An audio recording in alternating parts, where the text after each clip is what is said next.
I want to talk about how we can relate to the pleasurable visions and just in general pleasurable experiences that we can have on psychedelics. This is actually related to the Dharma and a lot of just spiritual paths generally, which is how do we relate to pleasure? It's about not clinging and not grasping. The answer to this evolves throughout spiritual traditions. The answer is very different. For example, in early forms of Buddhism, they basically say, well, it's to just completely any form of seeking pleasure and really not turning towards it at all. But later Tantric traditions like Vajrayana Buddhism or forms of Hindu Tantra invite us more to turn towards and enjoy pleasure. But there's always a common theme, which is don't grasp after them. Nothing will make bliss go away faster than grasping after bliss. Pleasure all too often gets demonized in spirituality. I think that's a part of this traditional approach to spirituality that was so focused on transcendence and is very deeply disembodied. I sense that so many people now aren't interested in that. They want to enjoy life. They want to be more embodied. It's important to acknowledge the value of pleasure and to enjoy ourselves. There's nothing wrong with enjoying the beautiful visions that happen during these journeys of chasing transcendent states with awe, wonder, mystery, rapture, that these are wonderful parts of spiritual experiences that can come and go, whether during a psychedelic or on a meditation cushion. But we don't want to become identified with that spirituality or happiness or that freedom is synonymous with that. Yet at the same time, my personal view is more of this later Tantric viewpoint than come from earlier Buddhism, which is we want to acknowledge that it's okay to enjoy pleasure. It's natural to have preferences. A lot of spirituality is so focused on transcendence and getting up and out of the body that it is, number one, disembodying. Number two, it can become joyless. Part of life is being in a body, having a nervous system, enjoying pleasure, enjoying food, enjoying sexual pleasure, enjoying novelty that comes from exploration, whether that's travel, whether that is intellectually learning about new ideas. A lot of that is about the joy that comes through connection, which is just also a natural part of being human. We're social primates. What meditation is helping us to do, and what I've learned a lot with psychedelics, is it's inviting us to connect more deeply with ourselves. When we have a deeper connection with ourselves and with our natural environment, the quality of our relationships generally, including relationships with others, improve.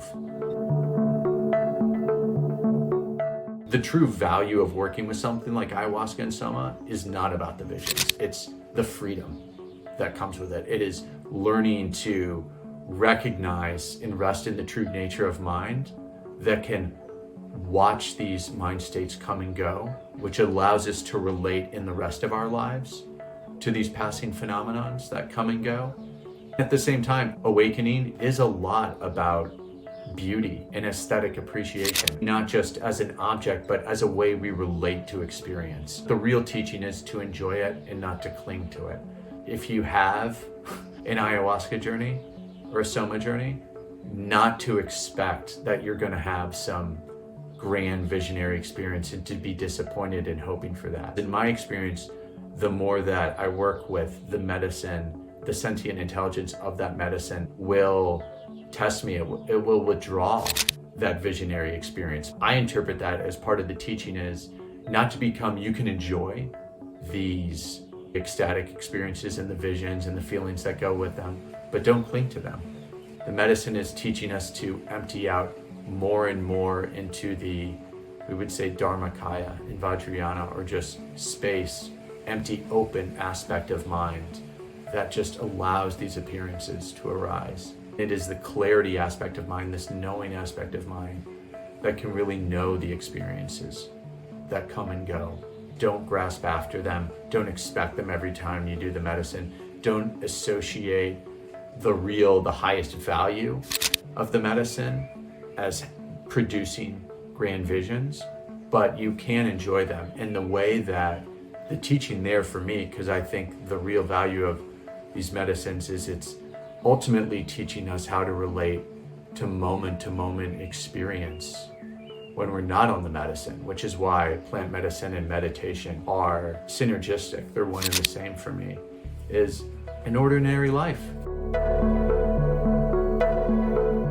It's okay to enjoy pleasure. We want to enjoy food, making love, travel, interesting ideas. Novelty is part of what releases dopamine and keeps us seeking and creating and connecting. Seeking sometimes gets a bad rap on the spiritual scene, but seeking is also a natural part of life. If we're not seeking at all, we don't want to keep growing, enjoying it and loving it, and not just clinging so tightly to things, not being attached to the outcome, but falling in love with the journey and being open to experience, being open to connecting, while also being discerning about ourselves, about what we need for ourselves in terms of boundaries, and also being self-aware of other people and socially aware of other people and their needs as well.